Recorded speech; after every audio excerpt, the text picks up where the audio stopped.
Bapak Ibu, karena sudah setengah jam, kita mulai saja. Bagaimana? Usi Yusti, kita bisa mulai saja? Setuju aja, daripada kita menunggu lama, nanti Ya, waktu kita terbuang juga. Betul, nanti kita waktunya semakin sempit ya. Kita mulai saja sambil menunggu teman-teman yang lain. Ya, Pak Fidelis, nanti mungkin bisa di-share untuk panduan-panduan pertanyaannya.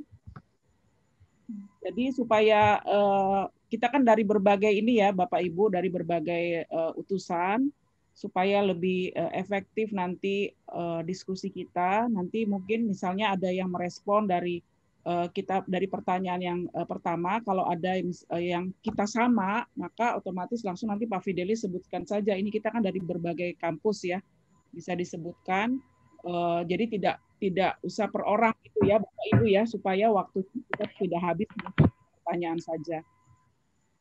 Jadi kalau sama kita tinggal katakan saja bahwa dari kampus kita, Bapak Ibu silakan sebut, nanti Pak Fidelis akan mencatatnya kampusnya terus atau namanya, karena nanti sebentar ada setengah jam waktunya kita untuk melengkapi nama termasuk dari kampus yang mana. Lalu kalau sama ya sudah, tapi kalau ada yang berbeda mungkin kita bisa kita sebutkan apa yang berbeda dari jawaban teman kita sebelumnya. Begitu, ada usulan lain, Bapak Ibu silakan untuk membantu kita dalam diskusi ini.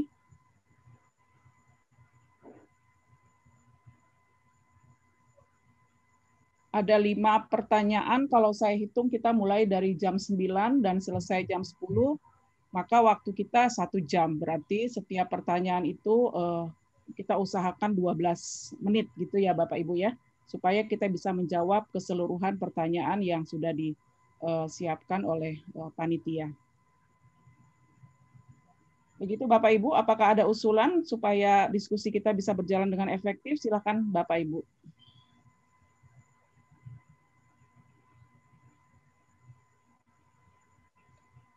Saya kira demikian Kak Novi, lalu mungkin kan kemarin kita sudah dengar juga sharing dari beberapa sekolah. Ya. Kalau ada hal-hal yang, karena beberapa teman dari sekolah yang tersebut juga hadir kan ya. Jadi kalau ada hal-hal yang sangat spesifik yang berbeda dari presentasi kemarin mungkin bisa disampaikan begitu, jadi tidak mengulang begitu. Apakah kita harus menyebutkan masing-masing semua dari kampus ini usia atau yang hal-hal yang penting saja? Aku kira tidak perlu juga sih, bisa langsung siapa mau nimbrung di pertanyaan nomor 1, nomor 2. Kalau perlu memberi contoh, mungkin kita memberi contoh, tapi kalau tidak kita bisa lanjut pertanyaan per pertanyaan. Baik, mari kita mulai Bapak Ibu dengan pertanyaan yang pertama. Yang pertama ini ditanyakan bagaimana implementasi pendidikan intergenerasi di sekolah masing-masing. Jadi kalau saya perhatikan dari diskusi-diskusi kemarin kan ada berbagai bentuk ya, ada yang berkaitan dengan akademis, ada yang berkaitan dengan spiritual dan sebagainya. Nah, mungkin kita bisa juga sharing kalau di kampus kita masing-masing implementasinya seperti apa. Mari silakan Bapak Ibu yang mau memberikan masukan atau komentarnya, silakan. Kalau boleh saya usul, saya dari STT GGI. Ya. Pembicaranya setiap STT aja Bu satu-satu. Kalau semuanya nanti repot kita, nggak cukup waktunya. Iya. Karena kan ada beberapa STT yang ikut bisa 3 orang satu kelompok. Iya betul. Nah, Oke. Usul dari saya. Makasih Bu. Setiap utusan kampus berbicara gitu ya Pak untuk iya. Bagaimana Ibu Bapak yang lain? Apakah bisa diterima? Ya Bu, terima. Oke. Mari saya sambil melihat kalau begitu untuk daftar nama kita ya. Silakan Bapak Ibu siapa yang mau duluan? Di sini ada macam-macam dari berbagai macam kampus ya. Silakan Bapak Ibu siapa yang duluan. Saya sambil melihat daftar hadirnya. Daftar nama kelompok juga.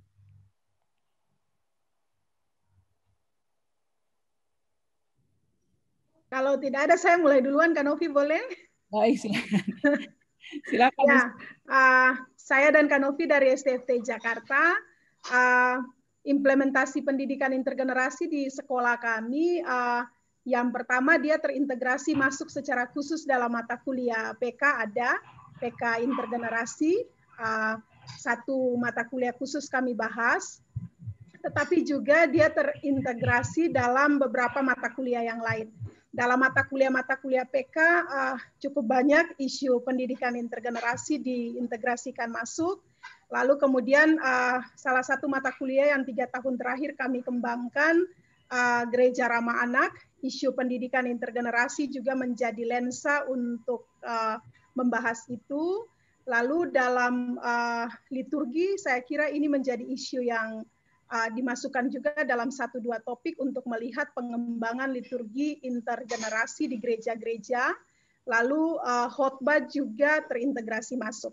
Jadi kalau secara mata kuliah, kira-kira pemetaannya demikian. Kalau terkait dengan persoalan relasi, formasi spiritual, dan lain-lain, saya kira tidak jauh berbeda dengan teman-teman dari sekolah lain yang kemarin presentasi. Pola relasi yang dikembangkan adalah pola-pola relasi yang intergenerasi. Dominasi dari kelompok usia atau generasi tertentu kami coba untuk minimalisir supaya semua punya suara begitu ya, termasuk mahasiswa yang seringkali juga lebih banyak diberi ruang untuk bisa bersuara. Saya kira itu Kak Novi dari STT.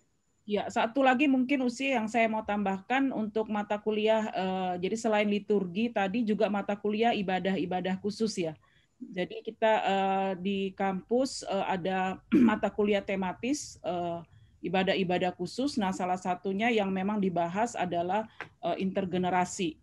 Ya, jadi bukan hanya melihat jadi kita ada khusus untuk liturgi, jadi tapi ada juga ibadah-ibadah khusus. Nah, ibadah-ibadah khusus ini mencoba untuk melihat semua aspek di dalam sebuah ibadah, mulai dari tata ibadahnya, lalu kemudian nyanyiannya, lalu kemudian isi khotbahnya, jadi topik-topik khotbah, terus narasi di dalam ibadah itu. Jadi kalau misalnya sedang berbicara tentang intergenerasi, maka apakah dalam ibadah itu semuanya sudah menyoroti hal yang sama? Itu tambahan dari saya. Silakan Bapak Ibu yang lain dari kampus yang lain, silakan. Ya Bu, dari kami Bu, STT Global Glow Indonesia di Jakarta Bu. Oke. Ya. Baik, silakan Bu Mary. Ya. Kalau secara khusus di STT kami, untuk pembinaan intergenerasi untuk mata kuliahnya kita belum ya. Mungkin kami akan merencanakan itu setelah diskusi ini bagaimana dengan pimpinan kami. Tapi secara implementasi di STT kami sudah melaksanakan. Jadi ada beberapa mata kuliah yang isi daripada pendidikan intergenerasi itu seperti yang sudah dikatakan kemarin 2 hari yang lalu ya, ada kontekstual ya, atau kalau di teologi itu teologi misi seperti itu ya. Lalu juga kami juga mengimplementasikannya dalam mata kuliah gabungan juga ya. Jadi ada 2 mata kuliah yang kategorial tapi yang lainnya gabungan, yaitu dari anak sampai dewasa seperti itu. Jadi tidak dibagi-bagi menjadi anak, orang tua, remaja, tidak, tapi sudah gabungan seperti itu. Jadi satu mata kuliah seperti itu. Jadi nama mata kuliahnya adalah PWG Jemaat gitu ya, Pendidikan Warga Jemaat di Gereja seperti itu.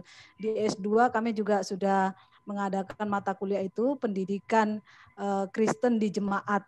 Jadi intinya bahwa pendidikan intergenerasi itu sudah di bagian-bagian dari mata kuliah.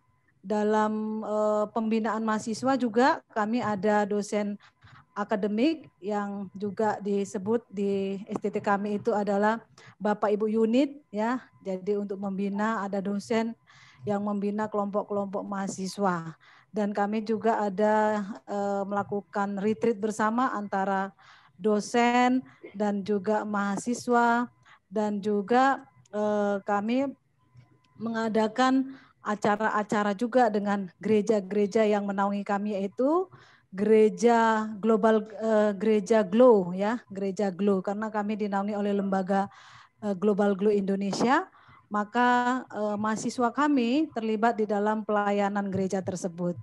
Itu saja Bu, ada beberapa yang sudah disebutkan oleh teman-teman, itu juga sudah kami lakukan di sekolah kami. Bahkan visi misi sekolah kami juga yaitu untuk menjangkau bukan hanya di desa tetapi sesuai dengan namanya ya global ya, jadi ke seluruh daerah dan juga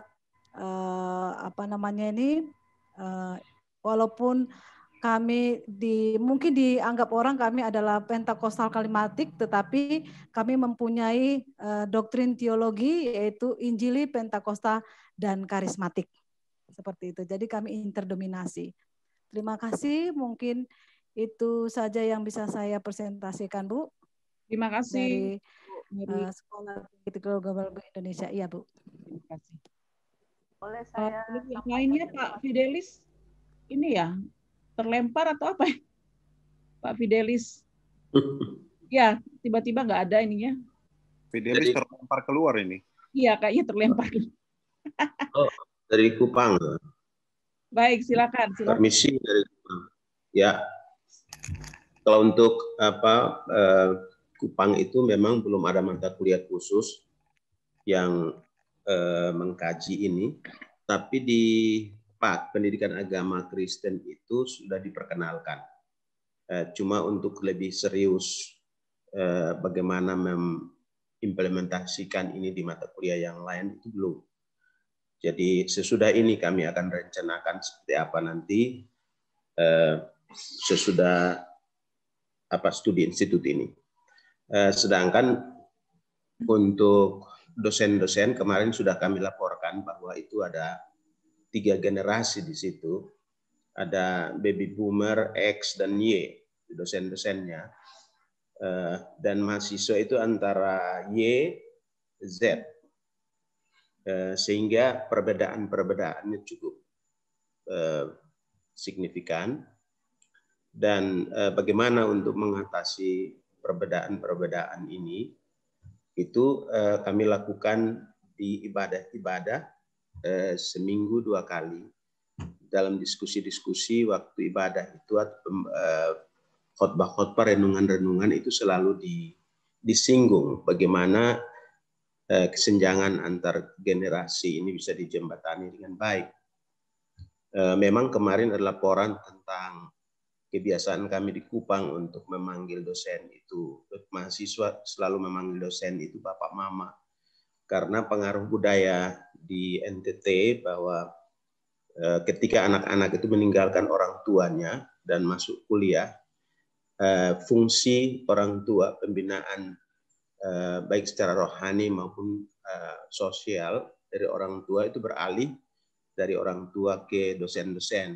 Makanya kebiasaan memanggil seperti itu. Tapi dalam pergaulan sehari-hari justru tidak demikian. Malah ada dosen yang ada di generasi Y itu lebih suka dipanggil kakak oleh mahasiswa, dan dia umumkan secara resmi dia minta dipanggil kakak. Beliau itu ada juga di grup kita ini, mudah-mudahan dia sudah masuk. Kemudian saya tadi terlempar keluar. Ya, nggak apa-apa Pak Fidelis, bisa di-share lagi. Tadi saya udah catat juga pas Pak Fidelis terlempar. Iya. Ya, silakan di-share lagi kalau mau share screen ininya Word-nya. Mari Pak Welfried, silakan dilanjutkan. Ya. Kemudian ada 2 hal lagi yang saya mau sampaikan untuk mengatasi kesenjangan antar generasi ini.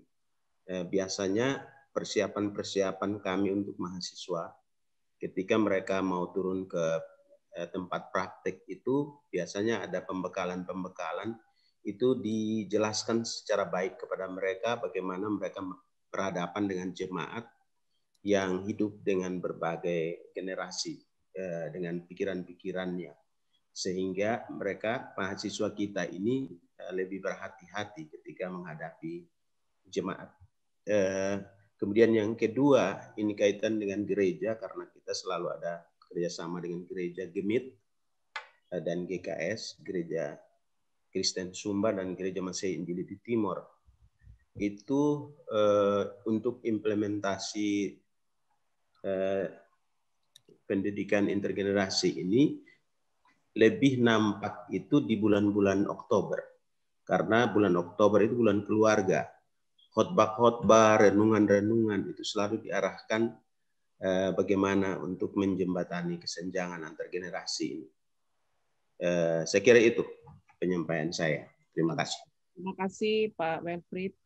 Boleh Bu Sine? Bu Sin? Ya, silakan Pak Junjungan. Ya, maaf ya gambarnya nggak bisa saya tampilkan karena supaya jangan terlempar. Oh. Baik, silakan. Pak Jadi Junjungan berarti dari ini ya? Tarutung. Tarutung ya. Ya. Jadi usul pemikiran saya ada 3 hal yang saya lihat bagaimana pengembangan implementasi pendidikan intergenerasi baik di kampus kita dan mungkin di kampus lain juga. Saya kira kalau bagi kami misalnya dalam bidang pengajaran, kalau biasanya ada dosen-dosen muda yang baru diterima, itu biasanya kalau di peraturan pemerintah ini kan belum ada jabatan fungsionalnya. Ya, belum ada jabatan fungsionalnya, sehingga dia menyatu dengan dosen seniornya yang sudah mempunyai golongan 4A ke atas, arti lektor kepala. Jadi dosen-dosen yang masih diterima itu kan asisten ahli semua itu, yang belum ada jabatan fungsional, itu menyatu dia dengan dosen yang sudah lektor kepala. Ya, begitu juga dengan bidang penelitian, Ibu. Saya kira kita ini generasi boomers ini kan, kalau penelitian-penelitian khususnya jurnal internasional, saya pribadi jadi berkolaborasi dengan dosen-dosen muda. Khususnya kita penulisan jurnal-jurnal internasional, baik Q1, Q2, dan Q4.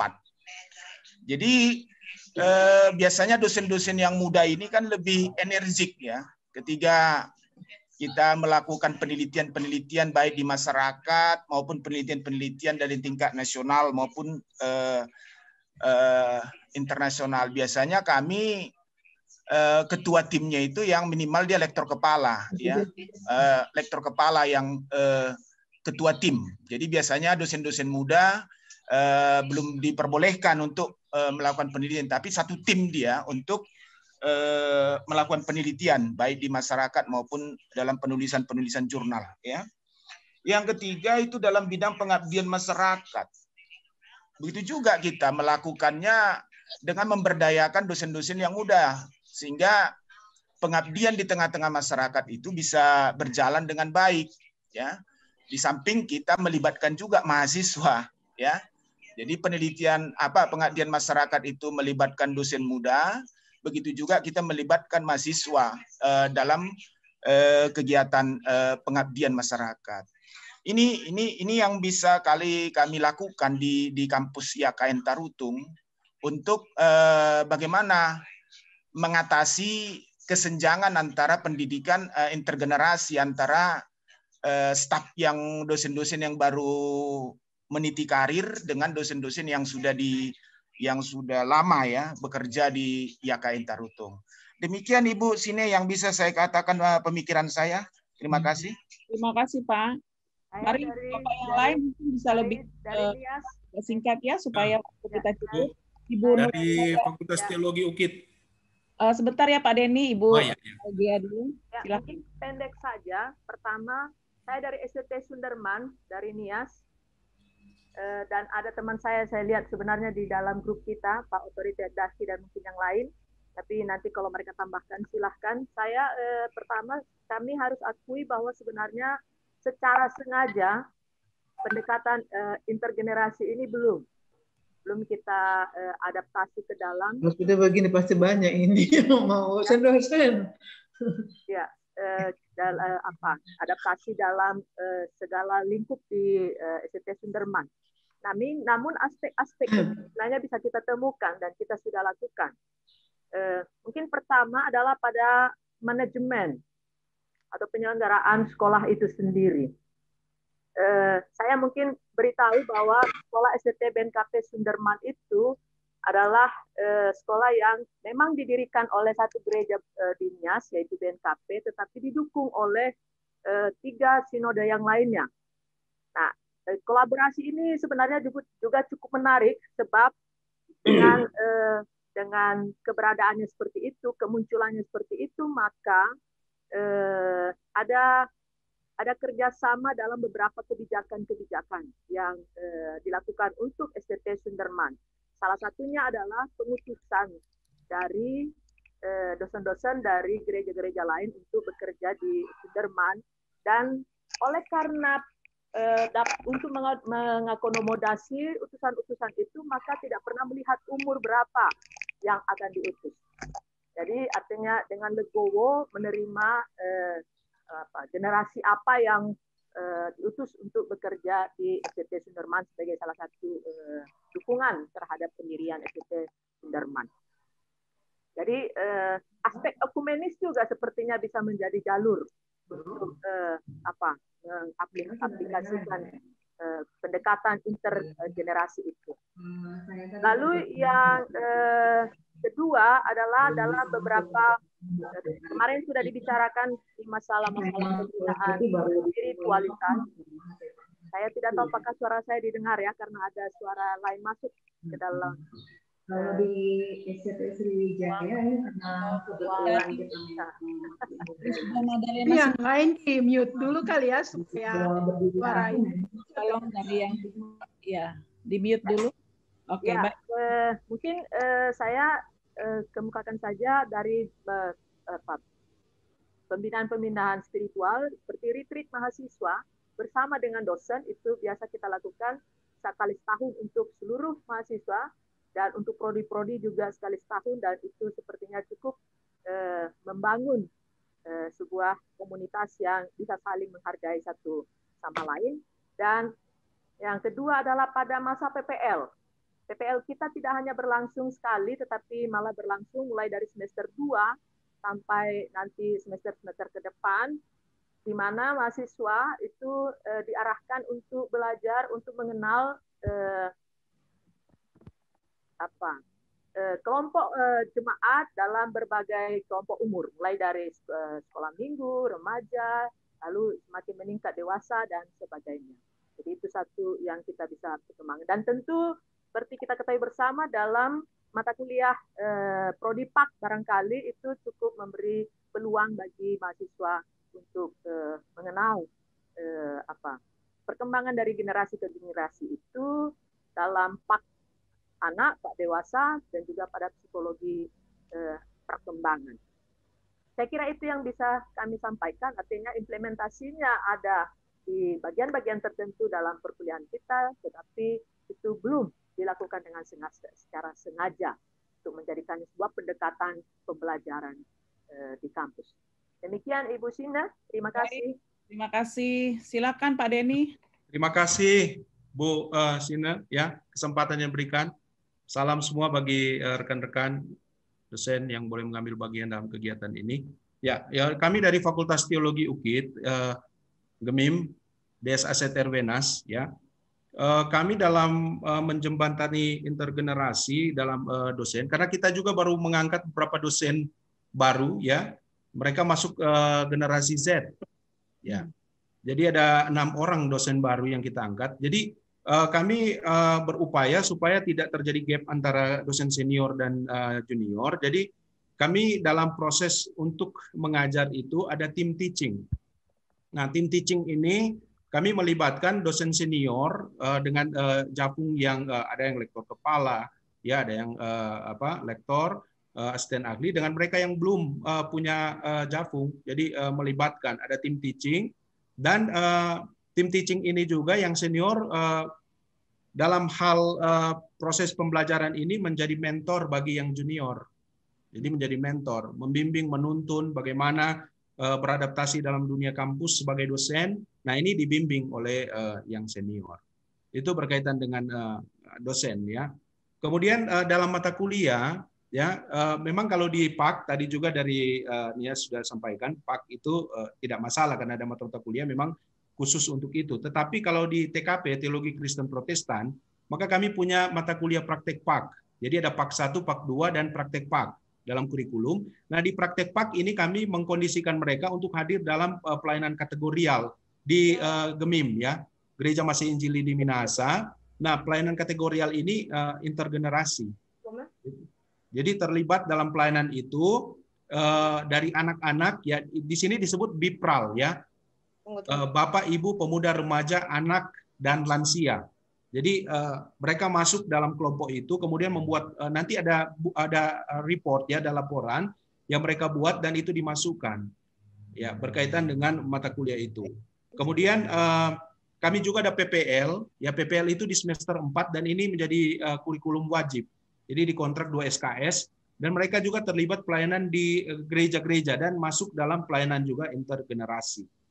Kemudian kita juga punya bukan mata kuliah, tetapi ini rutin setiap tahun kita buat pelayanan di GEMIM, yaitu di libur Paskah. Libur Paskah kami mengadakan program yang disebut study tour. Itu selama seminggu.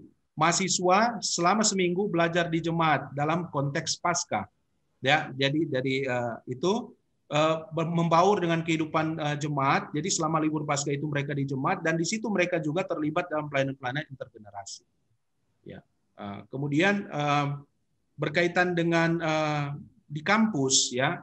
Jadi memang dosen-dosen muda ini yang generasi Y dan Z ini ya kami manfaatkan juga untuk pengembangan IT. Ya, mereka memang jago-jago di bidang IT. Ya. Ya, seperti Ibu Kartika katakan, Ibu Tabita katakan bahwa ya bersabda saja jadi. Jadi kita tinggal bersabda semua jadi. Jadi cuma sampaikan saja pokok-pokoknya mereka bisa buat dan jadi itu. Jadi ketika proses juga perkuliahan daring ini mereka sangat terlibat dan kami merasakan bagaimana mereka sangat membantu. Ya, sehingga tidak ada gap antara senior dan junior. Nah, ini tetapi yang menjadi persoalan selalu bahwa yang muda-muda ini perlu terus dibimbing oleh yang senior. Ya, ini penting dalam proses. Kemudian kita juga punya satu forum khusus untuk dosen, baik dosen yang senior sampai pada yang junior, yaitu kita sebut sebagai tea party.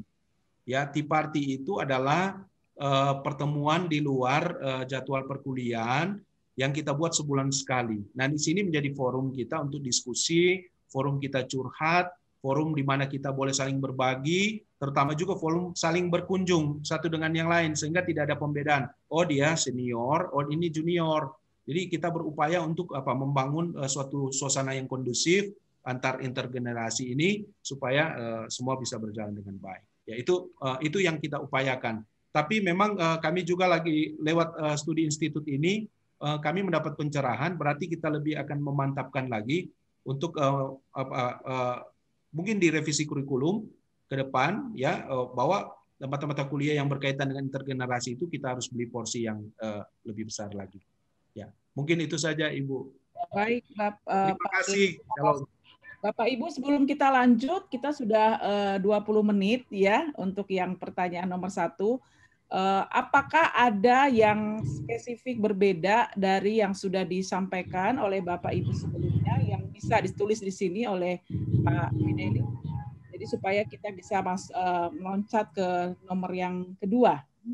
Silakan Bapak Ibu, apakah ada sesuatu yang berbeda ya, seperti tadi sudah ada yang menyebutkan PPL dan sebagainya, maka apakah dari STIN, Bu. Dari STIN, Bu. Silakan Pak Edi. Pak Edi dari STIN ya. Ya, saya Edi Sulopo dari STIN, Sekolah Tinggi Teologi Immanuel Nusantara, Jakarta. Jadi memang secara khusus untuk pendidikan intergenerasi ini belum dilaksanakan secara jujur, hanya memang terintegrasi dengan mata-mata kuliah yang lain. Hanya ada beberapa kegiatan yang dilakukan dalam kebersamaan antara dosen dengan mahasiswa adalah misalnya diadakan doa setiap akhir bulan dan selalu ya, dan kita bersama-sama di situ hanya untuk melakukan ibadah khusus begitu. Nah, lalu yang lain dilaksanakan lewat acara-acara retreat bersama antara dosen dan mahasiswa. Itu sih yang dilaksanakan. Memang secara khusus untuk masuk di mata kuliah atau secara khusus ada mata kuliah itu belum. Itu saja. Ya, baik. Terima kasih. Apakah masih ada lagi yang berbeda? Dari SD Setia, Bu. Beda ya. Mari silakan Pak Moses. Ya, dari SD Setia terutama kami dalam menyediakan SDM untuk lembaga pendidikan dan juga gereja, kami memberikan beasiswa, dan ketika kita rekrutmen mahasiswa itu memang kita membagi generasi ini. Tidak semua juga generasi yang muda, tapi juga ada generasi yang tua, misalkan di gereja-gereja, juga diberi kesempatan untuk mendapatkan beasiswa studi untuk program magister, misalkan begitu. Demikian juga untuk yang alumni-alumni yang masih muda juga diberi kesempatan, sehingga harapannya tidak terlalu ada gap antara SDM yang sudah usia tua atau seperti itu ataupun generasi yang lebih muda. Jadi dengan rekrutmen, dengan memberikan beasiswa ini, kami juga memberi kesempatan kepada intergenerasi ini. Terima kasih. Terima kasih Pak Moses. Apakah masih ada Bapak Ibu yang spesifik berbeda? UKSW, Bu. Oh, Ibu Iki. Iya. Baik, maaf saya itu agak meleng, jadi saya itu berusaha masuk dari 8.20 tapi nggak masuk, rupanya saya login ke yang kemarin. Minta maaf sekali. Baik, tidak apa. Ya, jadi nanti ini kami minta Pak Fidelis yang jadi sekretaris ya Bu ya. Oh, ini Pak Fidelis ya Bu? Ya. Oke, Pak Fidel, semua environment yang teman-teman sebutkan, kalau teman-teman datang ke Satya Wacana itu sangat-sangat saya anggap sebagai kelebihan kami. Environment tentang intergenerasi yang menjiwai ini sudah sangat-sangat terjaga dari dulu. UKSW punya fakultas teologi itu sedikit berbeda. Mungkin orang menganggap liberal, tetapi kind of teacher yang sangat friendly dengan mahasiswa, sesama dosen dan lain sebagainya. Sangat terjalin dengan baik, itu teman-teman sudah ngomong, tetapi yang sepertinya kami lebih spesifik dan secara kurikulum kami memang memprovide itu semua. Kami punya dalam mata kuliah pilihan, artinya hanya boleh diambil oleh orang-orang yang betul-betul ingin berkonsentrasi dan memberikan konsentrasi dia untuk studi menulis tugas akhir maupun konsentrasi pelayanan ke depan. Mahasiswa kami banyak dan kami sering dibully oleh sekolah lain, yes, tetapi untuk mata kuliah pilihan sangat terbatas. Satu kelas isinya hanya 30-40 anak yang benar-benar menaruh hati untuk isu itu. Jadi untuk ini kami punya pak kontemporer, kami punya pak kategorial, kami punya pak kategorial itu wajib, pak intergenerasi, kami punya agama virtual, agama digital, dan teologi virtual. Saya pikir selain pak intergenerasi dan pak kontemporer, agama digital dan teologi virtual itu Pak.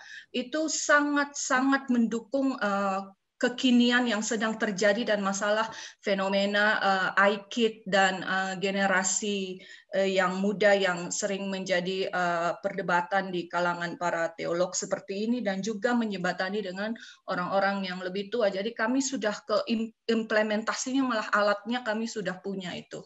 Terima kasih. Terima kasih Bu Iki. Baik Bapak Ibu yang dari Unira. Oh, Pak Anton, silakan. Iya. Terima kasih. Iya, dari Halmahera. Ya, saya pikir bahwa untuk intergenerasi, untuk mengembangkannya di dalam konteks kampus, maka itu harus jadi cara hidup, Ibu Novi, untuk kita semua. Jadi bukan hanya disengaja dalam bentuk kurikulum, entah dalam mata kuliah apapun, tetapi juga itu menjadi cara hidup, cara paradigma kita bertindak. Sehingga dalam aspek manajerial, aspek kurikulum itu memang semua terintegrasi dengan sendirinya, supaya karena memang kita tidak bisa menghindar dari situasi ini yang mana kita selalu bercampur baur. Jadi kalau saya lebih cenderung memang di Unira, di Halmahera, secara khusus memang tidak ada, itu sama dengan beberapa yang lain, beberapa kampus yang lain. tetapi bahwa dalam berbagai praktek itu memang sudah ada. Nah, hemat saya ini pun juga menjadi masukan bagi kami dan harus dioptimalkan, tetapi saya lebih cenderung pada dua hal yang paling penting, aspek manajerial dan aspek kurikulum itu harus tergambar intergenerasi. Terima kasih, Bu Novi. Ya, terima kasih, Pak. Baik, apakah ada lagi atau kita masuk ke ini nomor 2? Ya, Ibu, langsung saja. Ya, langsung kedua aja, Bu. Kita masuk ke kedua, Pak Fidelis bisa scroll ke atas dulu.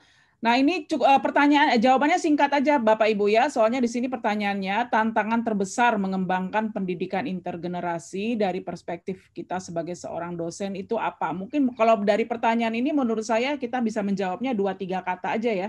Tantangan terbesarnya apa itu? Saya budaya. Siap. Ibu Uca, silakan. Budaya. Budaya ya? Oke. Karena budaya kita masih sulit menunduk ke bawah. Betul. Itu satu saja. Ya, Pak Novi. Ya. Ya, kalau saya selain budaya, saya kira dominasi kelompok tertentu itu akan kelihatan ya karena faktor budaya. Lalu yang kedua butuh persiapan matang juga dalam pola pikir tetapi gaya hidup. Karena kalau kita bicara intergenerasi, saya kira tidak hanya persoalan ada 2 atau 3 generasi duduk bersama, tapi interaksi aktif di antara mereka juga perlu dikembangkan. Jadi, jangan sampai hanya karena gabungan generasi kita sebut intergenerasi, tapi kalau tidak ada interaksi justru itu bukan intergenerasi sebenarnya. Lalu saya kira tantangan yang lain ada kebutuhan-kebutuhan spesifik kategori usia. Mahasiswa pada waktu-waktu tertentu mereka butuh privacy juga. Dosen misalnya pada waktu-waktu tertentu butuh privacy juga. Jadi mungkin yang dibilang Ibu Tabita menjaga keseimbangan antara kategorial dan intergenerasi itu juga penting. Dari saya itu ya. Baik, terima kasih Usi. Saya dari STT Global Glow Indonesia, Jakarta. Ya, mari Pak. Eliza Magule. Mungkin lebih penting ini yaitu salah satunya adalah karena KKN. Mungkin kalau yang mendirikan STT itu adalah keluarga atau dari sinode, jadi yang akan menaik itu semua pasti dari keluarga rektor itu, tidak dikasih kesempatan kepada yang lain. Itu yang sangat sulit saya lihat. Itu dari saya. Baik, terima kasih Pak. Mari Bapak Ibu yang lain. Kalau dari saya Pak. Bu, sikap inklusif terhadap perubahan kadangkala juga membuat ini menjadi hambatan menurut saya. Lalu kemudian kurangnya memiliki kerendahan hati dari yang tua ke yang muda. Gitu. Terima kasih Pak Edi.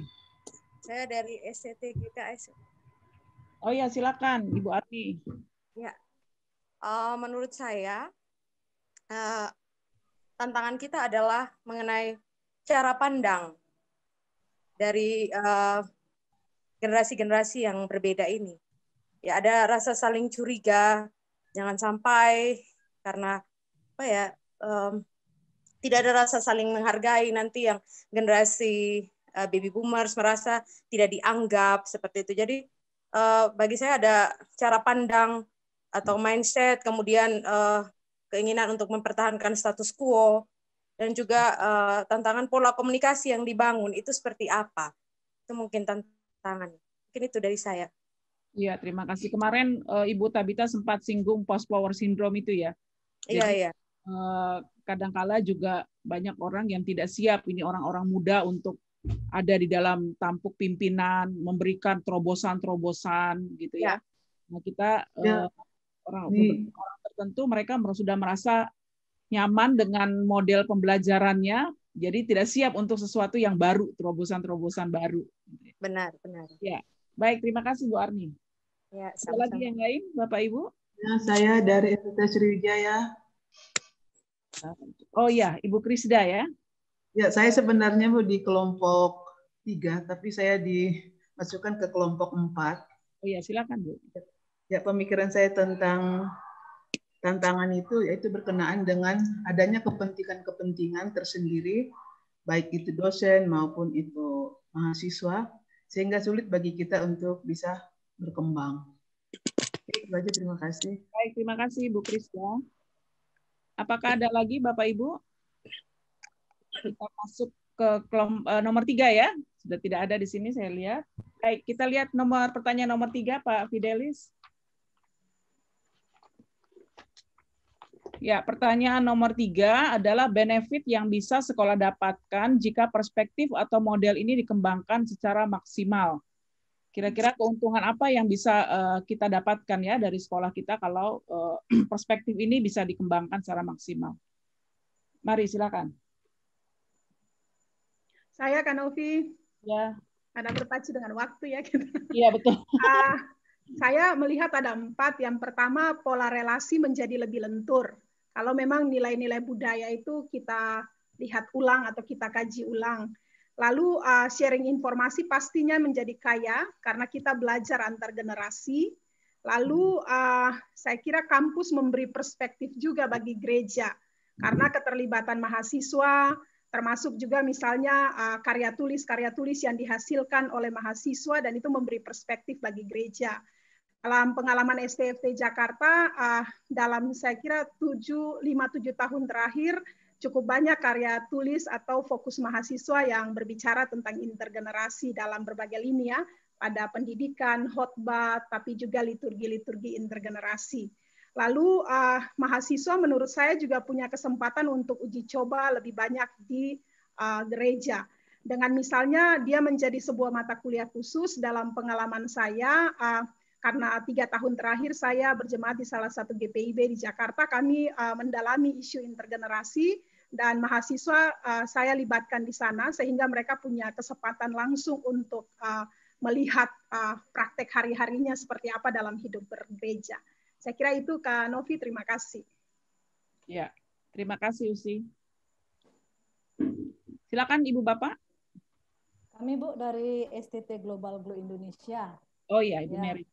Iya, jadi ada untuk pendidikan intergenerasi ini di sekolah kami memiliki keuntungan ya bahwa kita bisa melihat model kepemimpinan ya, model kepemimpinan rektor kita, model kepemimpinan waket kita, sehingga ada hal-hal yang kita ambil dan juga ada yang mungkin tidak kita tiru seperti itu. Lalu yang kedua untuk mahasiswa juga mengikuti model dari para dosen ya, sehingga ada kesatuan, pertumbuhan, peningkatan bersama-sama untuk maju di dalam Tuhan. Gitu Bu. Ya, terima kasih Bu Mary. Sedikit cerita juga di STFT ada satu program itu kami biasanya mengadakan Community Day. Jadi Community Day ini sebulan sekali. Itu kesempatan untuk semua ya, mahasiswa, karyawan, dosen, bahkan juga ada keluarga dosen yang ikut bergabung. Dan di situ memang bukan hanya masalah kita ada kegiatan yang apa ya sifatnya lebih lentur ya, tapi diskusi dan sebagainya, sharing. Jadi kita bisa setiap orang bisa saling belajar di situ dalam kegiatan Community Day. Dan banyak sekali temuan-temuan kami melalui Comday itu yang ternyata memperkaya bukan hanya mahasiswa, tapi semua yang ada di dalam menjadi bagian dari sivitas di kampus. Itu tambahan dari saya. Terima kasih. Silakan yang lainnya ada lagi? UKSW, Bu. Mari Bu Ika. Ya, yang pertama itu kita bisa menciptakan komunitas pembelajar di dalam gereja ya, sehingga benar kata Ibu Yusti bahwa perspektif gereja akan berubah karena gereja bukan tentang subjek objek hamba Tuhan dengan jemaat sebagai objek, tetapi intersubjektif terjadi di sana dan komunitas pembelajar antar generasi bisa terbentuk di sana. Itu yang pertama. Kemudian yang kedua adalah sorry, I miss it. Itu dulu Pak Fidelis, terus minta maaf untuk yang nomor 2 itu teman-teman, saya perlu melengkapi di situ bahwa yang perlu kita tambahkan di situ adalah motornya, yaitu gereja ataupun hamba Tuhan ataupun teolog yang masuk dan membawa ini ya, apa yang kita dalami beberapa hari ini, yaitu kita bisa mengupdate diri. Itu tantangan besar. Laziness is a sin gitu kan, John Albert Coe bilang seperti itu.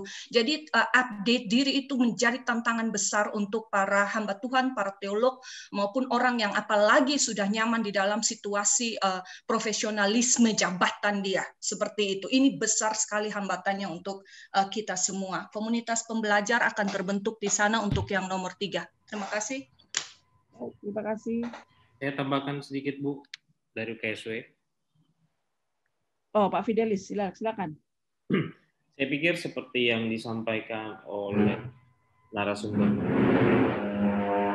Salah satu hal yang penting bagi kita adalah isu saat ini kekerasan dalam pendidikan. Saya pikir kekerasan dalam pendidikan, banyak orang tua yang tidak baik kekerasan verbal, fisik maupun psikologis, mengatakan anak-anak bodoh karena mereka sekarang belajar di rumah, bahkan mungkin dalam pendidikan agama ketika mereka tidak bisa mengikuti apa yang disampaikan oleh orang tua, apa yang diajarkan oleh orang tua di situ, kekerasan ya dalam dunia pendidikan, dalam keluarga, dalam gereja juga mungkin ya.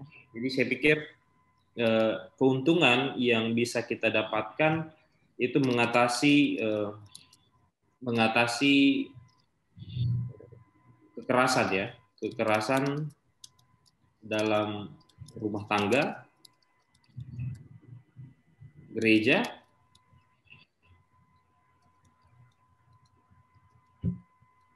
dan sekolah. Ya. Jadi kalau ada perspektif ini sudah kita miliki, maka benefitnya adalah tentu saja kita dapat meminimalisir terjadinya berbagai bentuk kekerasan gitu ya Pak Fidel ya. Baik. Saya tambahkan mungkin Bu. Ya. Kalau tadi mahasiswa bisa belajar atau dosen yang muda bisa belajar dari yang tua, melalui pendidikan intergenerasi ini, yang tua bisa belajar kepada yang muda ya. Termotivasi jadinya. Karena apa? Kadangkala yang orang tua ini juga dalam hal digital mungkin kurang, maka kita bisa belajar kepada yang muda gitu ya. Untuk yang nomor 2 tadi yang dari saya sampaikan itu bukan eksklusif ya, tetapi inklusif terhadap perubahan. Itu yang menjadi hambatan. Lalu juga kurangnya kerendahan hati tadi. Ya. Itu yang nomor 2 tadi. Itu saja, terima kasih. Baik, terima kasih. Saya menambahkan sedikit Bu Novi. Mari. Dari STTGKS Sumba. Oh, Sumba ya. Ya.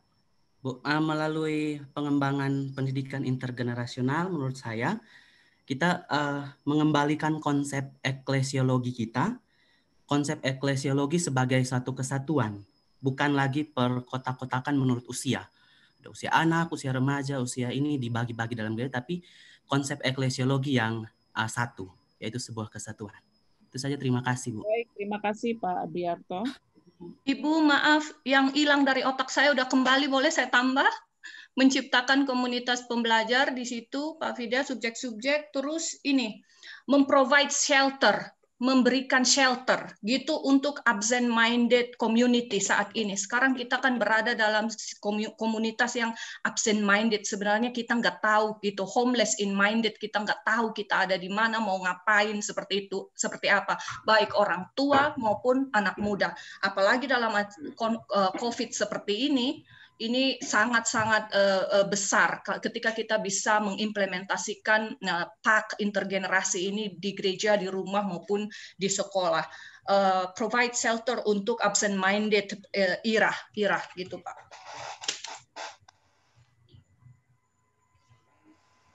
Oke, terima kasih Bu Iki. Kita lanjut ya Bapak Ibu ya ke nomor 3. Ayo Pak. Setuju. Bisa tolong ke atasin lagi pertanyaan nomor nomor 4. Sorry, nomor 4. Pertanyaan nomor 4 adalah ranah mana saja dalam kehidupan kampus ya, jadi spesifik untuk kehidupan kampus yang bisa dipakai sebagai basis pengembangan pendidikan intergenerasi? Ya, saya Bu Nopi dari Tarutung. Ya, mari Pak. Ya, jadi ranah di situ pertama persekutuan antara dosen dengan mahasiswa itu tercipta, ya. Yang kedua, di dalam pengajaran tadi, ya, ada saling saling melengkapi ya antara yang dosen senior dengan yang masih junior ya.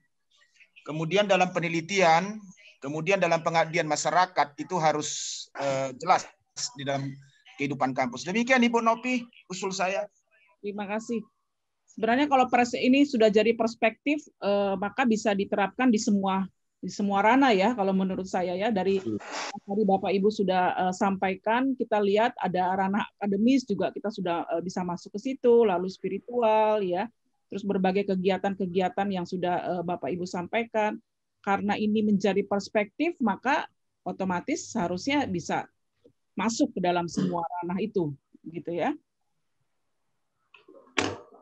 Ya, saya rasa apa yang Ibu Novi omong sudah merangkum semua untuk jawaban nomor 4.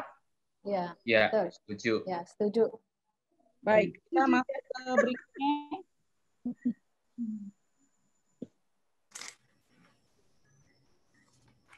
Nomor 5, jika pendidikan intergenerasi menjadi sebuah mata kuliah, topik dan substansi seperti apa yang harus ada di dalamnya. Jadi secara spesifik kita bicara tentang mata kuliah ya Ibu Bapak ya. Kalau dia masuk dalam mata kuliah, kira-kira topik dan substansinya seperti apa? Mari silakan Ibu Bapak. Ya Bu, kami. Paulus dulu ya, Paulus ya. Maaf, saya baru join. Gabung tadi soalnya lagi ada kelas ya. Iya, ada kelas, maaf. Saya dari Mitra. Ya, Paulus ya. Ya, substansinya, materinya pasti membahas tentang teori generasi dan psikologi perkembangan, dan juga dasar Alkitab untuk pendidikan intergenerasi. Itu bisa melalui pelayanan Yesus. Lalu berbagai konsep pendidikan intergenerasi itu sendiri dan juga metodenya seperti itu. Oke, terima kasih. Ya, sama-sama Bu. Mari Bapak Ibu yang lain. Ya, saya Kak Novi boleh. Itu Novi. Tantangan dari apa itu juga perlu.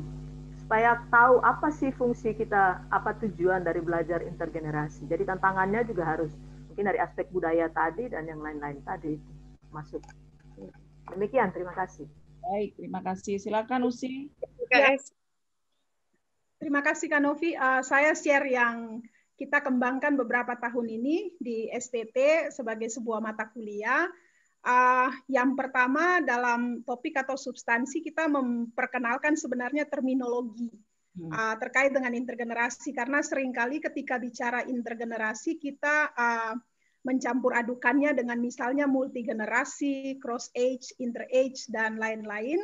Jadi bercampur semua begitu ya, padahal sebenarnya kalau mendalami pendidikan Kristiani secara khusus isu pendidikan intergenerasi, terminologi ini semua berbeda.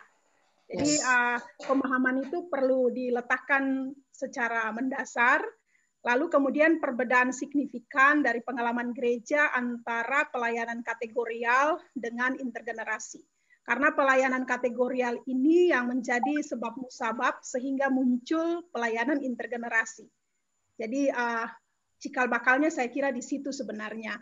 Lalu yang berikut yang bisa menjadi konten juga tadi sudah disinggung, dasar biblis penting, dasar pedagogis penting, dasar kultur penting, lalu kemudian sosiologi secara khusus teori generasi, dan juga psikologi. Meskipun memang yang akan dibahas dari perspektif psikologi lebih banyak pada yang mengcover perkembangan secara keseluruhan.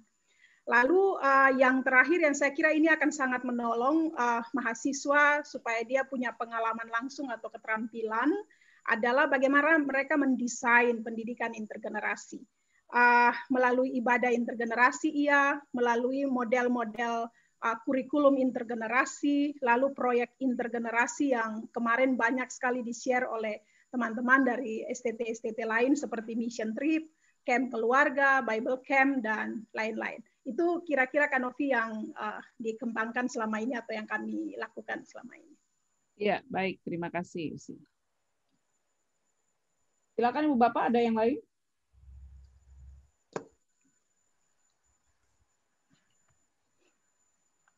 Tidak ada? Kalau tidak ada, setting. Dari istri setia, Bu, saya kira untuk etikanya juga bisa kali itu ya, karena kalau tidak masuk itu memang sosiologi, psikologi, bibis oke, tapi bagi saya penting juga untuk etika, untuk kita tahu dasar-dasar moralnya itu ya, batasan-batasan dan apa saja yang bisa. Baik, terima kasih Pak Moses. Saya tiba-tiba ingat kemarin juga sempat ya kita diskusikan ya tentang istilah-istilah atau terminologi tadi ya, tentang intergenerasi, antargenerasi, multigenerasi, maka memang banyak yang bingung itu, Bu. Ya, karena itu berbeda. Saya waktu ada yang bertanya kepada teman atau profesor, saya bilang sama teman bahwa ini banyak yang bingung ini. Iya, betul, karena memang pada dasarnya itu kan berbeda ya, tapi jadi kita tidak bisa menyamakan bahwa pendidikan intergenerasi atau antargenerasi, multigenerasi itu pun intragenerasi pun beda. Generasi juga. Iya. Dan ada yang menjawab sama gitu ya, saya. Ya, it's okay lah. PR kita juga ya bahwa istilah itu berbeda. Karena yang kemarin yang kita pakai itu kebanyakan inter-age atau cross-age. Bukan intergenerasi. Intergenerasi. Ya, padahal intergenerasi itu salah satu karakteristik utamanya adalah interaksi aktif. Dan beberapa generasi yang terlibat, tidak hanya 2 generasi misalnya. Jadi ini yang mungkin penting untuk diletakkan dasarnya supaya orang tidak kebingungan juga. Iya, Pak Fidelis, untuk konten itu saya pikir Ibu Yusti dan teman-teman yang memang khusus belajar PAK, saya pikir pedagogy of the oppressed itu perlu untuk di-sharing kembali sebagai sebuah paradigma fondasi selain pendukung dari foundational issues dalam Christian Religious Education. Itu sangat-sangat penting karena pedagogy of the oppressed secara luas itu bukan hanya tentang orang-orang yang berada dalam tapi orang-orang tua itu juga bisa dia teropres gitu oleh karena adanya generasi yang baru ini. Generasi yang baru yang junior itu juga bisa oppressed gara-gara orang-orang yang jauh lebih senior dengan status quo-nya dia. Ini perlu untuk kita sharing kembali sebagai mungkin introduction daripada mata kuliah atau kurikulum-kurikulum kita, termasuk apalagi intergenerasi. Ya. Terima kasih Bu Iki. Baik, apa ada tambahan lagi? Kalau sudah tidak ada, maka kita mau merangkum semuanya ya. Silakan Bapak Ibu, kalau sudah apakah masih ada? Ya, dari saya Bu. Tunggu saya lihat dulu. Saya setuju dengan pernyataan-pernyataan Bapak Ibu ya yang tadi. Cuman saya berpikir bahwa apakah ada contoh model yang sudah benar-benar berhasil dalam melakukan pendidikan intergenerasi ini. Jadi kita juga perlu belajar dari gereja mana, dari STT mana, bahkan Indonesia atau luar negeri. Jadi tambahan dari saya itu model-model pendidikan integrasi yang sudah dilakukan secara nyata dan konkret dan sudah berhasil. Karena ini kan dalam mata kuliah kita itu kan sebenarnya mata kuliah praktika ya. Kalau kita lihat di PA seperti itu kan pertumbuhan gereja, kita kan belajar dari gereja A, gereja B, ada model-model yang berbeda seperti itu. Jadi ketika mata kuliah, ada satu mata kuliah pendidikan intergenerasi ini, mungkin kita harus mencari universitas atau STT atau gereja yang betul-betul sudah melakukan model pendidikan intergenerasi ini. Itu saja, Bu. Ada pengalaman saya, Bu, karena saya belajar di Kampen, kebetulan kemarin profesor itu juga dari Kampen. Salah satu gereja yang saya juga berjemaah di sana, mereka sudah mempraktekkan dalam ibadah ya. Dalam ibadah itu, ibadah minggu yang kalau di Indonesia kan seringkali dibagi-bagi itu ya. Sekolah minggu sendiri, ini sendiri. Tapi mereka, saya herannya itu anak-anak kecil itu bisa duduk sama-sama dengan orang tua dari awal sampai akhir. Itu yang saya cukup heran untuk budaya yang ada di sana yang saya sudah jarang temukan di gereja-gereja di Indonesia. Selama saya 3,5 tahun di sana, betul-betul saya menikmati pelayanan itu yang ada di gereja, terutama di Kampen di mana Profesor Hans juga berjemaat di sana. Dan itu memang diterapkan karena memang universitas di bawah sinode, dan itu diterapkan di gereja-gereja reform terutama yang menaungi TUK. Terima kasih. Ya, baik. Di beberapa gereja di kita juga sebenarnya sudah melaksanakan seperti tadi yang Usi Yusti sudah sampaikan ya, di GPIB Paulus itu secara berkala, memang tidak tiap minggu, tapi secara berkala melakukan ibadah intergenerasi ya. Kalau di tempat saya biasanya memang hanya belum berkala sebulan sekali gitu ya, tapi mengambil momen-momen tertentu kayak tadi yang sudah disampaikan, misalnya bulan keluarga itu ibadah bersama anak-anak, remaja, pemuda, dewasa, mereka ikut, bukan hanya hadir ya, tapi juga ikut aktif di dalam ibadah, menjadi petugas dan sebagainya. Di gereja Usi Yusti juga tempat melayaninya juga seperti itu yang saya tahu. Jadi ada momen misalnya bulan keluarga atau misalnya bulan anak ya, jadi anak-anak memang dilibatkan di dalam kegiatan ibadah di gereja supaya mereka juga tahu orang tuanya kalau gereja itu seperti apa sih ya. Lalu demikian juga sebaliknya gitu ya, orang tua juga bisa merasakan di tengah-tengah ibadah kalau ada anak-anak, ada remaja ikut serta. Dan evaluasi mungkin nanti Usi Yusti juga bisa cerita di evaluasi dari beberapa jemaat yang melakukan ini secara berkala, mereka sendiri merasakan suasana yang berbeda ya. Yang dewasa juga senang sekali karena mereka bisa ibadah bersama dengan keluarga, artinya biasanya terpisah-pisah ya. Tapi ini bisa sama-sama di satu ruangan yang sama dan sama-sama mengikuti ibadah yang sama. Mungkin Usi Yusti bisa sedikit sharing evaluasi ibadah yang dilakukan di GPIB Paulus seperti apa? Saya sharing sedikit. Saya sebenarnya meresponi pernyataannya Ibu Mary. Saya kira setuju. Kita harus mencari model-model yang paling tidak dikembangkan di Indonesia. Kalau Amerika kan memang sejak awal mereka banyak yang berorientasi pada intergenerasi. Setahu saya di Jakarta misalnya GKI secara sinodal sejak tahun lalu ini sudah menjadi sebuah gerakan bersama.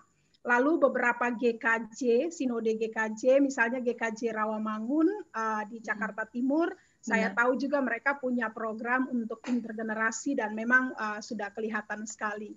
Nah, yang kami kembangkan misalnya di GPIB Jemaat Paulus baru 3 tahun terakhir Bapak Ibu, dan momentumnya juga kami pakai minggu kelima.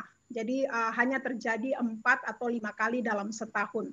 Karena kami sadar benar bahwa untuk pelaksanaan ibadah intergenerasi itu membutuhkan persiapan yang matang supaya orang tidak hanya hadir tetapi juga berinteraksi, mulai dari tata ibadahnya, bahasa liturginya, lalu khotbahnya, dan lain-lainnya. Dan persiapan itu yang saya kira penting karena kami misalnya melibatkan beberapa bagian, lalu saya bertanggung jawab misalnya untuk secara pedagogis, biblis ini perspektif apa yang mau dibagikan, dan itu kita sharingkan dulu supaya orang punya pemahaman yang sama, baru kita uji cobakan bersama-sama dengan jemaat secara keseluruhan. Masih jauh dari sempurna, tapi beberapa buku yang diperkenalkan oleh Ibu Tabita kemarin dalam presentasinya itu yang menginspirasi saya dan menjadi bahan bacaan saya ketika terlibat mendesain ibadah-ibadah intergenerasi itu. Jadi buku ini Bapak Ibu ini menolong sekali kalau Bapak Ibu bisa ini, karena dia menolong kita sampai detail bagaimana mendesain ibadah intergenerasi. Videonya ada di YouTube kalau Bapak Ibu pingin. Ini saya tidak promosi, tapi kita mencari pola untuk bersama-sama, karena saya belajar juga banyak dari gereja-gereja lain, lalu kami uji cobakan itu di gereja tempat saya berjemaat. Terima kasih Kak Novi. Baik, terima kasih Usi. Bisa diulang Bu rekomendasi bukunya tadi Ibu? Oh, judul bukunya Intergenerational Christian Formation. Okay. Saya ketik ya Bapak Ibu di chat supaya Bapak Ibu bisa ya. Ya, pengarangnya. Ya. Saya bisa menambahkan, Bapak Ibu? Oh, Pak Fidel, silakan. Ya, untuk model-model pembelajaran yang menjadi rujukan dalam pembelajaran intergenerasi, saya pikir model-model pembelajaran yang lama yang perlu kita bisa kembangkan dan menurut saya sudah membuka ruang sebenarnya, hanya mungkin kita belum menyadari. Thomas Groom dengan share praksisnya itu kan membuka ruang proses pembelajaran intergenerasi. Lalu kemudian problem posing education-nya Paulo Freire dalam Pedagogy of the Present sampaikan Ibu Iki. Lalu kemudian model pembelajaran pendidikan Kristiani kontekstual Anton Schoop dengan meja makan itu kan ruang sebenarnya dalam pembelajaran intergenerasi. Saya pikir itu yang perlu kita kembangkan, kita lakukan, lalu kemudian kita evaluasi. Dan menurut saya tokoh-tokoh itu sudah membuka ruang sebenarnya dalam proses, dalam model pembelajaran. Terima kasih. Ya, baik. Terima kasih. Apakah masih ada? Jangan lupa ada di chat ya, terus keluar tadi diberitahu ke kita untuk mengisi daftar hadir, Ibu Bapak. Iya. Saya Bu dari GKJ. Tadi Ibu Yusti sempat singgung tentang GKJ Rawamangun, memang gereja contoh untuk GKJ-GKJ yang lain, karena jika teman tadi bertanya model apa yang bisa dan gereja mana yang bisa kita contoh, GKJ itu sudah mulai menyebar dari Jakarta, kemudian sekarang sampai ke daerah. Kami mengembangkan dan sudah diatur dalam tata gereja tata laksana dan pokok-pokok ajaran Sinode GKJ tentang perjamuan anak. Oleh karena itu, sejak 2017 pola pak intergenerasi yang terjadi lewat wadah sakramentum seperti itu telah terjadi di sinode-sinode GKJ yang sudah siap. Yang tadi Ibu Yusti bilang sudah penuh dengan persiapan, sudah diuji coba berkali-kali dan kemudian diterapkan.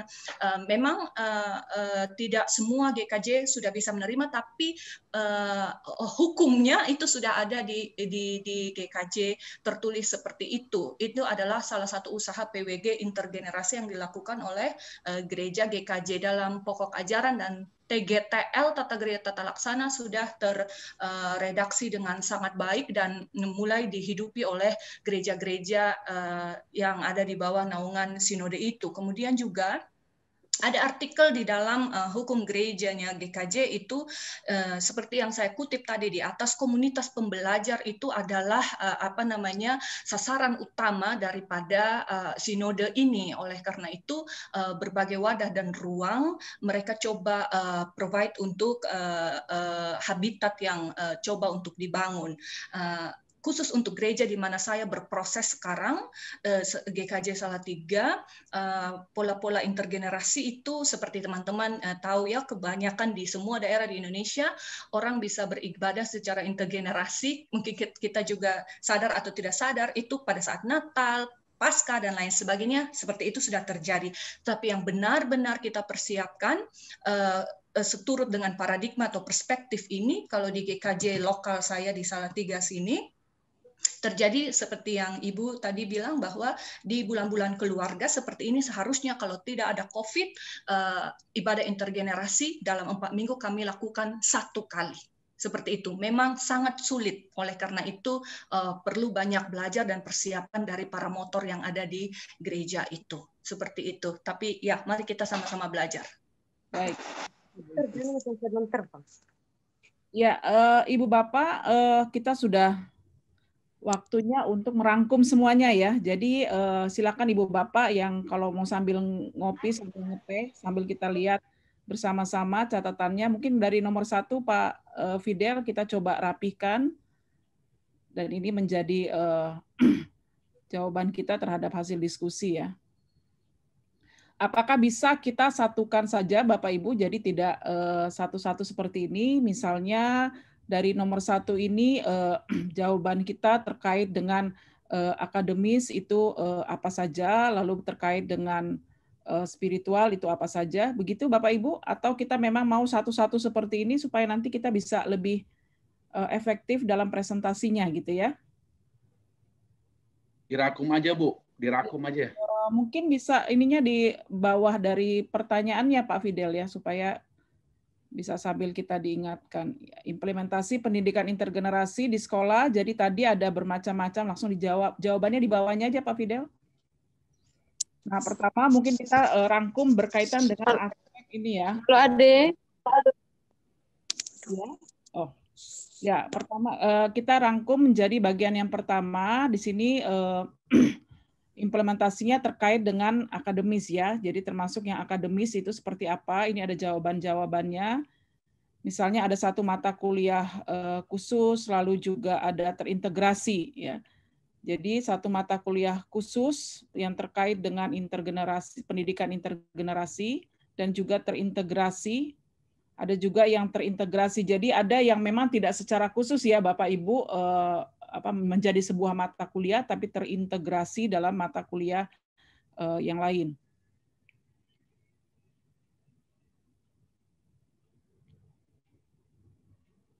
Oke, terus secara spiritual mungkin kita juga masukkan ya. Jadi secara spiritual itu terkait dengan ibadah di kampus atau juga apa nih ya, pembekalan ya.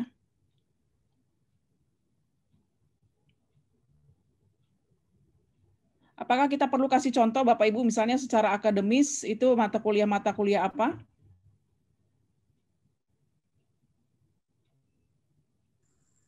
Bisa juga Kak Novi melengkapi kemarin presentasi beberapa sekolah. Baik. Ya, misalnya kita di sini ya dari jawaban hasil diskusi kita. Satu mata kuliah khusus misalnya PAK Intergenerasi atau PK Pendidikan Kristiani Intergenerasi, lalu juga Gereja Ramah Anak, lalu liturgi ya, liturgi dan juga ibadah dari yang dari perspektif intergenerasi. Terus kemudian terkait dengan coba kita lihat ke bawah ya. PK kontekstual juga di sini ada. Lalu PWG jemaat.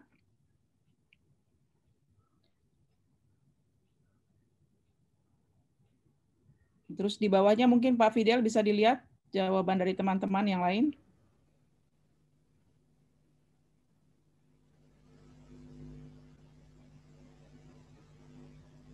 Di homiletika juga saya kira.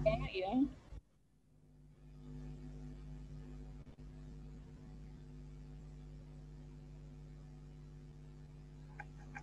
Ada PAK kontemporer. Ya, PAK kontemporer, terus juga apa nih mata kuliah apa ya? Oh mungkin itu masuk di yang mata kuliah terintegrasi. Ya.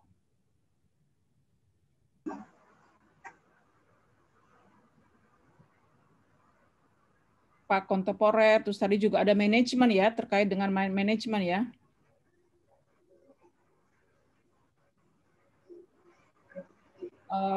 Yang terintegrasi itu Pak bisa di dalam kurungnya ditulis tadi ya, jadi PAK kontemporer, terus juga retret ya, PPL atau pembekalan,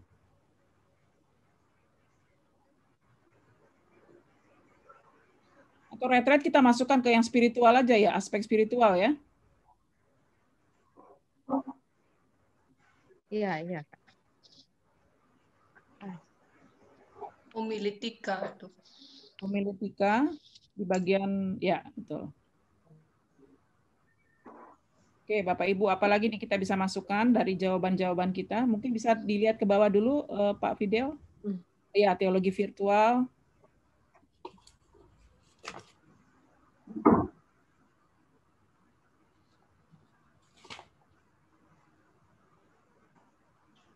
Manajemen tadi ya. Ya, manajemen, terus eklesiologi ya. Tadi dari Pak Andriarto ya.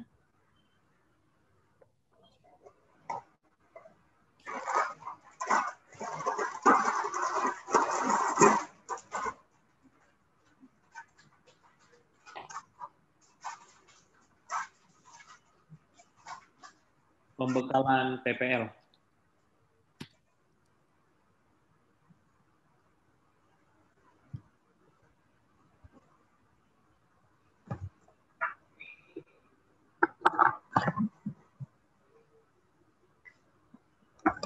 Kalau yang spiritual tadi selain retreat juga berbagai kegiatan di kampus ya, misalnya ibadah, ada juga ibadah yang melakukan ibadah sudah digabung bersama dengan mahasiswa.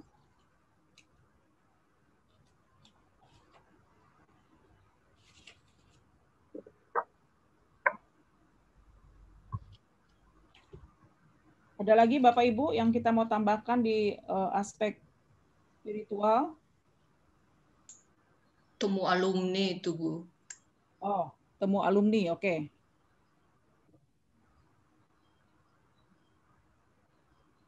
Ya.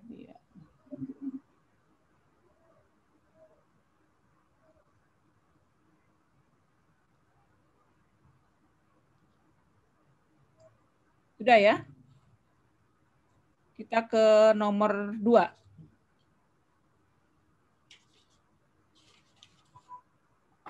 Nomor 2, tantangannya, ya tinggal 15 menit sudah ada reminder buat kita. Budaya, lalu juga terkait dengan unsur KKN, sikap eksklusif ya, sikap eksklusif, tidak rendah hati, dominasi kelompok tertentu,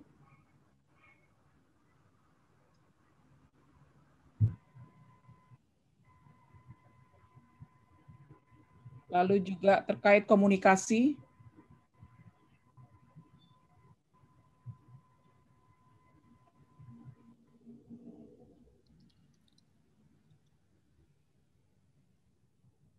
lalu persiapan ya, butuh persiapan, tantangannya adalah perlu persiapan yang baik.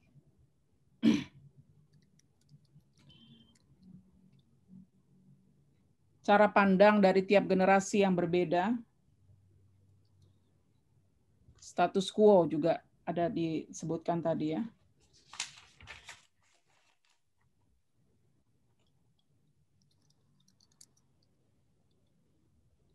Status quo. Oke, yang nomor 3. Benefitnya adalah pola relasi yang lebih lentur. Sharing informasi menjadi kaya ya, kaya untuk sharing informasi.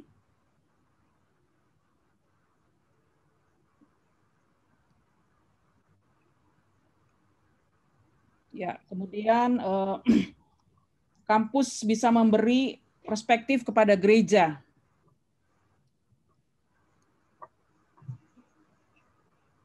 Lalu mahasiswa mempunyai tempat untuk uji coba di gereja.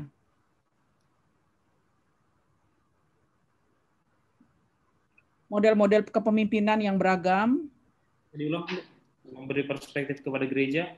Mahasiswa mempunyai tempat untuk uji coba ya di gereja ya. Lalu model-model kepemimpinan yang beragam.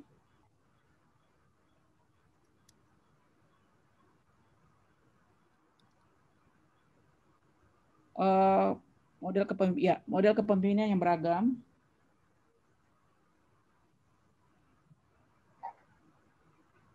Komunitas yang memperkaya gereja, menciptakan komunitas yang memperkaya gereja.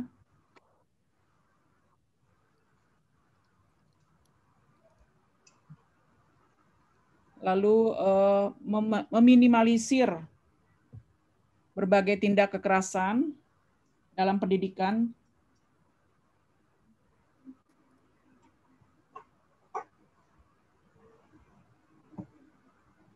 Lalu juga bisa saling belajar dan termotivasi.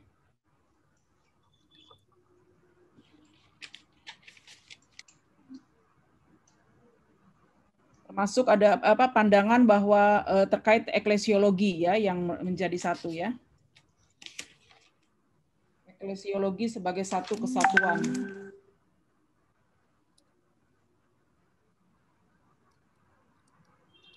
Ya, keempat.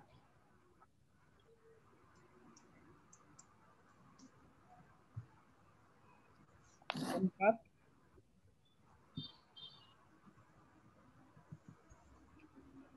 Ya, nomor 4 kita langsung saja ya. Kalau sudah jadi perspektif, maka masuk di dalam semua proses pembelajaran di kampus.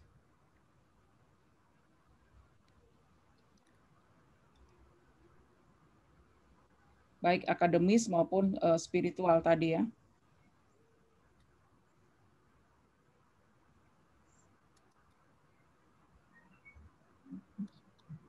Jika sudah menjadi perspektif, maka otomatis masuk di dalam semua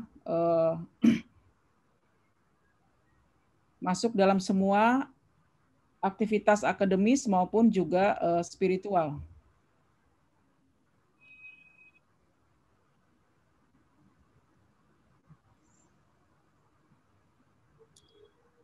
Nah, yang kelima,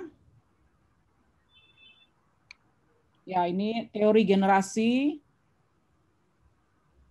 psikologi perkembangan, dasar-dasar Alkitab untuk pendidikan intergenerasi, metode pembelajaran intergenerasi,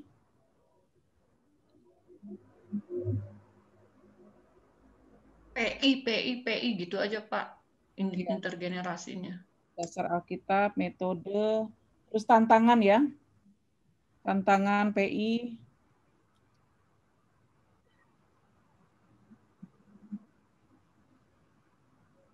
ya, terminologi PI,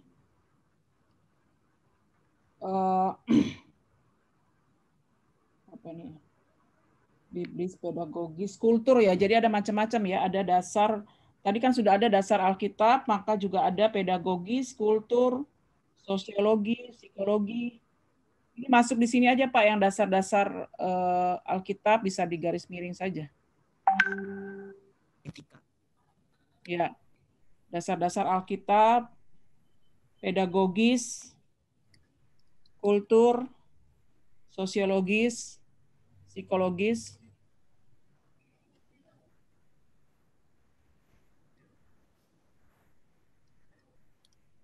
Ya, terus tadi lanjut ke yang terakhir ya Pak, tentang terminologi. Sesudah terminologi, ini dihapus dari kultur sampai psikologi.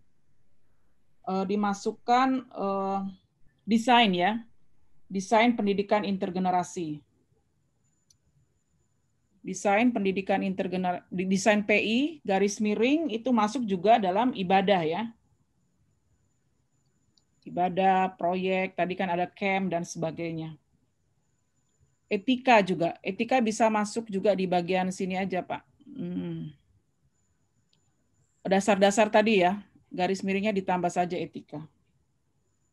Novi, saya boleh usul? Boleh, silakan. Bolehkah terminologinya pindah ke yang pertama karena... Oke. Terminologi.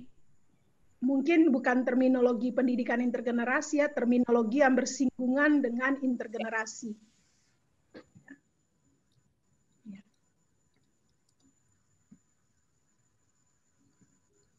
Terima kasih, Pak. Bersinggungan dengan intergenerasi. Dengan intergenerasi aja ya. Berarti nanti dihapus yang tadi. Oke. Mari Bapak Ibu kita lihat secara cepat apakah sudah terfasilitasi hasil diskusi kita semuanya di dalam 5 pertanyaan ini.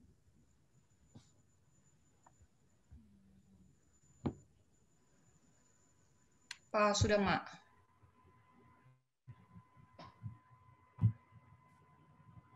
Sudah ya? Kayaknya yang pertama kan Novi, satu mata kuliah khusus, kayaknya tadi yang kita sebut hanya PAK atau PK intergenerasi. Ya. Sementara gereja ramah anak dan lain-lain itu dia terintegrasi dalam mata kuliah lain.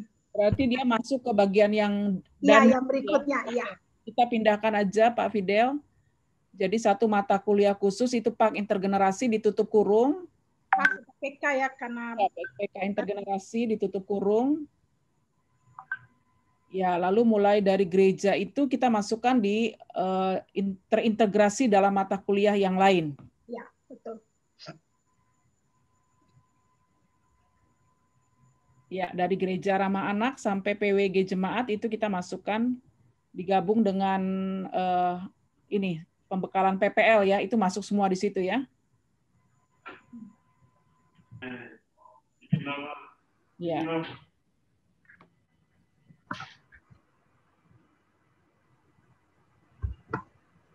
Oke, itu dihapus dulu yang di atas ya. Iya. Komanya dihapus aja, Pak. Oke. Ada lagi Bapak Ibu yang perlu kita koreksi? Bu Novi dari Kupang. Iya, Pak. Yaitu PPL itu istilah di kami itu SKL. Oke, berarti pembekalan PPL atau SKL. Garis miring SKL. Kalau kami sekarang sudah pakainya KKN, PKM 1, PKM 2. Jadi KKN, PKM 1, dan PKM 2. Ya. Yaitu garis miring aja Pak, KKN garis miring PKM. Mungkin harus diganti kali ya Pak Wilfried ya, menyesuaikan dengan Permenristekter. Ya. Ya mungkin ya. Nanti. Pemutakhiran kurikulum, Pak. Karena kalau KKNI, iya KKNI udah nggak boleh. Udah KKM sama ya. Iya. Konotasi KKN-nya sudah jadi masalah juga sih. Oke, baik. Bapak Ibu ada lagi yang lain yang kita harus perbaiki? Silahkan. Usulan dari saya, Bu, mungkin tidak termasuk dalam 5 itu, apakah kali ini semua positif semua, apakah negatif nggak ada ya Ibu Justisia atau yang punya pengalaman Ibu yang fokus, apakah dampaknya semua positif atau ada juga negatif juga? Terima kasih. Khusus nomor 5 ya Pak, masuk ke nomor 5 ya? Kita masuk di nomor 2 juga itu, tantangan terbesar. Iya.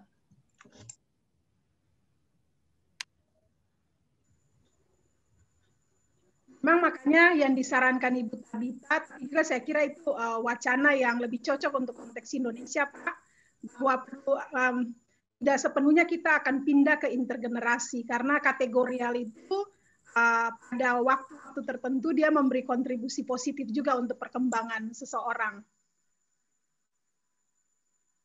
Sehingga memang kombinasi dua itu harus, kalau saya dalam pengamatan saya, kombinasi kedua itu harus tetap jalan, tidak bisa full jalan sendiri. Betul. Ya, kalau dia menjadi program ya Pak ya. Ya. Tapi kalau perspektif, saya setuju bahwa perspektifnya harus intergenerasi. Baik.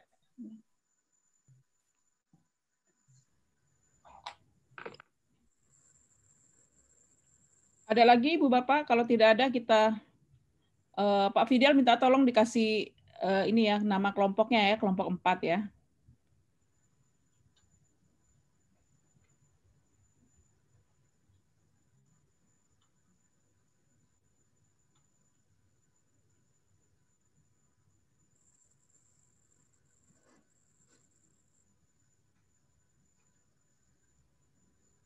Oke. Kalau tidak ada Ibu Bapak, kita bisa leave room untuk kita masuk ke main room ya. Terima kasih ya Ibu Bapak. Nanti kalau presentasi misalnya ada 1-2 hal yang sangat signifikan perlu untuk kita koreksi, silakan. Baik, kita gabung ke main room. Nanti Pak Fidel nanti. Terima kasih Ibu Novi. Terima kasih Ibu Novi.